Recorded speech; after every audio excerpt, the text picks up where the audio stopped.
அனைவருக்கும் வணக்கம். எல்லாரும் எப்படி இருக்கீங்க? நம்ம சேனலில் சாதாரண தையல் மிஷினில் எப்படி எம்ப்ராய்டரி போடுறதுன்றதை பார்த்துட்ருக்கோம். இன்றைக்கி வீடியோவில் நம்ம பார்க்க போகிறது சர்க்குலின் ஸ்டிச்.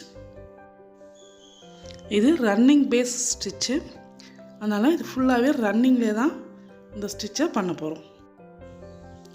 ரொம்ப ஈஸியான ஸ்டிச்சு. நம்ம சாதாரணமாக மிஷின் ஓட்டுறோம் இல்லையா, அதே மாதிரி தான் ஓட்ட போகிறோம். த்ரெட்டு மட்டும் நான் மேலே சில்க் த்ரெட் போட்டிருக்கேன். சாதாரண தையல் மிஷினை எப்படி எம்ப்ராய்டரி போடுறதுக்கு மாற்றுறதுங்கிறது நான் வீடியோ ஏற்கனவே போட்டிருக்கேன்.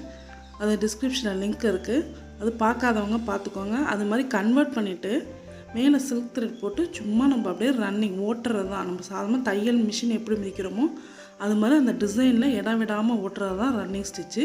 அதையே இது சர்க்குலர் மோஷனில், அதாவது வெளி வட்டத்துலேருந்து உள்ளே கொண்டு வரோம். வெளியில் இருக்கிற சுற்றுலேருந்து உள்ளே சுற்றி கொண்டு வரும்போது ஒரு பல்ஜிங் எஃபெக்ட் கிடைக்கும். பார்த்திங்கன்னா ஒவ்வொரு சர்க்கிளும் பார்த்திங்கன்னா கொஞ்சம் முட்டிக்கிட்டு கொஞ்சம் எம்போஸ்ட் எஃபெக்டில் கிடைக்கும். அதுதான் இந்த ஸ்டிச்சோட ஸ்பெஷாலிட்டி. நான் இந்த வீடியோவில் ஒரு தப்பு பண்ணிட்டேன். அதாவது நல்லா அழகாக ரவுண்டாக நல்லா பல்ஜிங் எஃபெக்டில் எனக்கு ரன்னிங் கிடச்சிச்சு. பட் ஆனால் அந்த சுற்றி இந்த இடத்தெல்லாம் அந்த ஒயிட்டாக இருக்கிறத நான் ஃபில் பண்ணணுன்னு சொல்லிவிட்டு அந்த ஒயிட்டெல்லாம் ரன்னிங் ஸ்டிச் வந்துச்சு. ஒரு லைட் ப்ரௌன் கலரில் ஃபில் பண்ணதில் என்னாச்சுன்னா அந்த உள்ளே போட்டிருந்த சர்க்குலிங் ஸ்டிச் அப்படியே ஃப்ளாட் ஆகிடுச்சு. பட் அது அந்த தப்பை நீங்கள் பண்ணிடாதீங்க. அந்த சர்க்குலிங் ஸ்டிச் தனித்தனியாக இருக்கணும். நான் அதை நான் பண்ணதுக்கப்புறம் தான் எனக்கு அது தெரிஞ்சிச்சு. பார்த்திங்கன்னா இந்த உள்ளே நான் அந்த கலரை வச்சு ஃபில் பண்ணோன்னா அந்த சர்க்குலினோட எஃபெக்ட் போயிடுச்சு, அப்படியே ஃப்ளாட் ஆயிடுச்சு. அது முட்டிட்டு அப்படி ரவுண்டாக தெரியணும். அதுதான் இந்த ஸ்டிச்சோட ஸ்பெஷாலிட்டி. பட் ஆனால் நான் அந்த ஃபில்லிங் ஸ்டிச் கொடுத்தோன்னா என்ன ஆயிடுச்சுன்னா அது அப்படியே ஃப்ளாட் ஆகிடுச்சு. அந்த தப்பை நீங்கள் பண்ணாதீங்க. நான் என்னோடய ஆல்பத்துக்காக நான் ஒரு டிசைன் போட்டிருக்கேன், அதை காட்டுறேன் பாருங்கள். அதில் நல்லா அந்த எஃபெக்ட் நல்லா தெரியும்.